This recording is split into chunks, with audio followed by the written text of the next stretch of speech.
नमस्कार दोस्तों, पॉलिटिकल दुनिया के चैनल पे आपका एक बार फिर स्वागत है। रूस और यूक्रेन के बीच जो जंग चल रही है उसमें रोज़ कोई ना कोई नई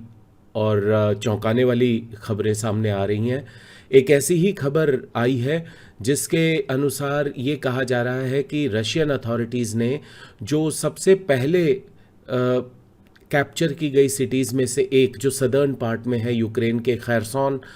वहाँ पर उन्होंने अपनी करेंसी यानी रूबल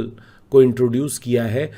और वहाँ की जो यूक्रेनियन करेंसी है हायरेवनिया उसको डिसकंटिन्यू किया है। तो ये एक इंडिकेशन है कि रशिया के जो डिज़ाइंस हैं वो डायरेक्ट कंट्रोल करने के हैं, एनेक्स करने के हैं इस एरिया को।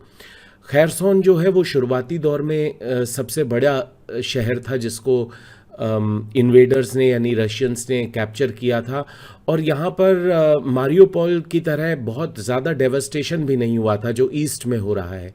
इस वक्त भी।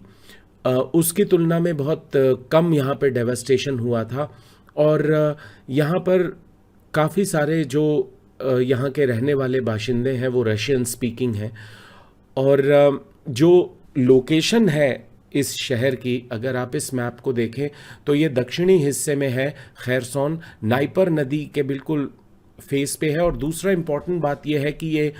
क्रीमिया के बहुत पास है। क्रीमिया वो एरिया है जिसे फरवरी मार्च 2014 में रशिया ने अटैक किया था और उसे एनेक्स कर लिया था, उसको अपनी कंट्री का हिस्सा बना लिया था। हालांकि वहाँ पर एक रेफरेंडम कराने की बात की गई थी और उसके बाद कुछ टाइम के लिए एक रिपब्लिक की स्थापना की गई थी, पर बाद में एनेक्सेशन को कंप्लीट कर लिया गया था, यानी पूरी तरह से उसको अपने कब्जे में ले लिया था। ये कहा जा रहा है कि यहाँ पर भी जो क्रीमिया की तरह कुछ किया जाएगा। बाकी जो दो ईस्टर्न स्टेट्स हैं जिनको लेकर के बहुत प्रॉब्लम्स रही हैं, लुहांस्क और डोनेट्स्क, इन दोनों में भी रेफरेंडम की बात की गई और इनको फिर एक इंडिपेंडेंट एंटिटीज़ के तौर पे मान्यता दी गई और पीपल्स रिपब्लिक की संज्ञा दी जाती है, की आइडेंटिफिकेशन दी जाती है। तो ये माना जा रहा था कि शायद इस रीजन में, खैरसॉन के रीजन में भी किसी तरीके का कोई रेफरेंडम कराएगा रशिया,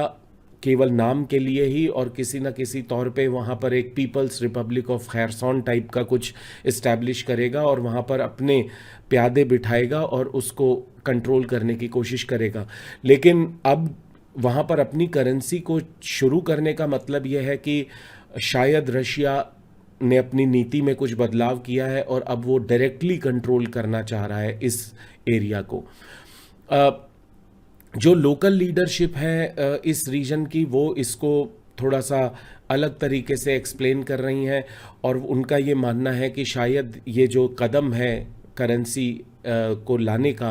वो शायद इसी दिशा में है कि खैरसॉन के पूरे एरिया को एनेक्स कर लिया जाए, उसको कब्जे में ले लिया जाए, अपने देश का हिस्सा बना लिया जाए और क्रीमिया के साथ उसको लिंक कर दिया जाए, उसको लिंक करके एक किस्म से एक एंटिटी के तौर पे क्रीमिया के साथ जोड़ दिया जाए। उन्होंने ये भी कहा कि जो ये कदम उठाया गया है हायरेवनिया को हटा करके रूबल को यहाँ पर इस्टेब्लिश करने का, उसका पुरजोर विरोध हो रहा है। सो एक स्केप्टिसिज्म वहाँ की लीडरशिप ने, लोकल लीडरशिप ने दिखाया है। तो local people who are receiving the currency for salaries and pensions are reportedly converting it to hryvnia as an act of defiance. तो जो उनको रूबल में मिल रहा है उसको वो हायरेवनिया में कन्वर्ट कर रहे हैं और इस तरीके से वो अपना निषेध या अपना विरोध भी जता रहे हैं।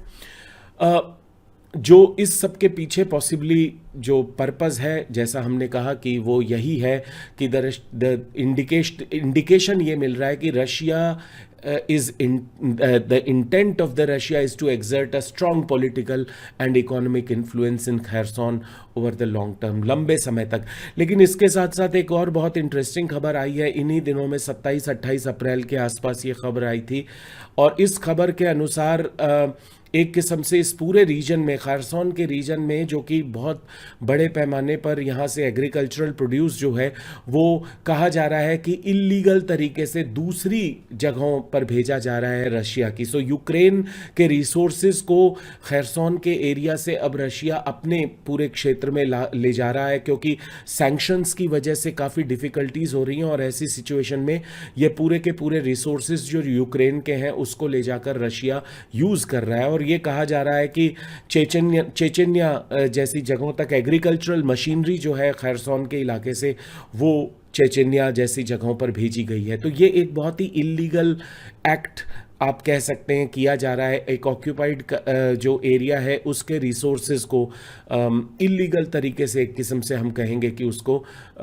रशियन मेनलैंड में ले जाकर उसको यूज़ किया जा रहा है। तो ये एक और नया आयाम जुड़ रहा है इस पूरे के पूरे डिस्कोर्स में जो इस वॉर से रिलेटेड है। और इस पे जो भी नई कोई ख़बर आती है या इसका कुछ नया इसमें एलिमेंट ऐड होता है तो हम आप तक लेकर आएंगे। अभी आपसे इजाज़त लेते हैं। Thank you so much and God bless you all.